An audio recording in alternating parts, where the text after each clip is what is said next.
તો આ તરફ અમદાવાદ શહેરમાં થોડા જ વરસાદ બાદ પણ શહેરમાં હાલાકી થઈ રહી છે। રાંચડા શિલજથી એસપી રિંગ રોડને જોડતો મુખ્ય માર્ગ પાણીમાં તરબોળ થઈ ચૂક્યો છે। મુખ્ય રસ્તા પર પાણી ભરાવાના લીધે વાહન ચાલકોને મુશ્કેલી પડી રહી છે। સતત પાણી ભરાવાના કારણે સ્થાનિકોને તકલીફ થઈ રહી છે। નોકરીએ જતા લોકોને જાહેર પરિવહન નથી મળી રહ્યા। હાલાકી ભોગવીને પણ ગમે તે પ્રકારે લોકો કામે જવા માટે મજબૂર બન્યા છે।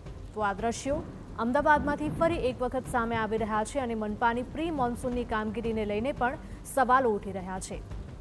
અમદાવાદમાં થોડો જ વરસાદ પડ્યો અને તેને લઈને શહેરમાં પાણી થઈ ગયા છે। રાંચડા શિલજથી એસપી રિંગ રોડને જોડતો મુખ્ય માર્ગ જ પાણીમાં ગરકાવ થઈ ગયો હોય તે પ્રકારનો ઘાટ ઘડાયો છે।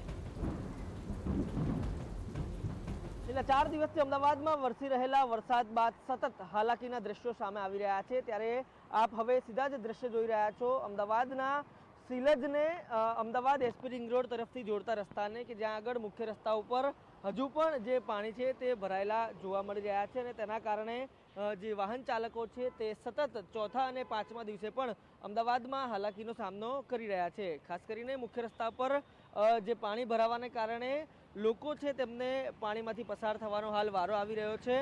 આજે સોમવારનો દિવસ છે અને 4 દિવસ બાદ આજે જ્યારે અમદાવાદ ફરી એક વખત ધીરે ધીરે પૂર્વવત થઈ રહ્યું છે ત્યારે પોતાના કામથી નીકળતા લોકો ક્યાંક ને ક્યાંક હાલાકીનો સામનો છે તે કરી રહ્યા છે। આ મુખ્ય રસ્તા ઉપરના પાણી ક્યારે ઉતરશે તે હજુ પણ એક સવાલ બનીને ઊભો છે, પરંતુ આ તમામ બાબતો વચ્ચે અમદાવાદ વાસીઓ સતત વોટર લોગિંગના કારણે હેરાનગતિનો સામનો કરી રહ્યા છે। કેમેરા પર્સન નટવર પરમાર સાથે રોનક વર્મા, TV9।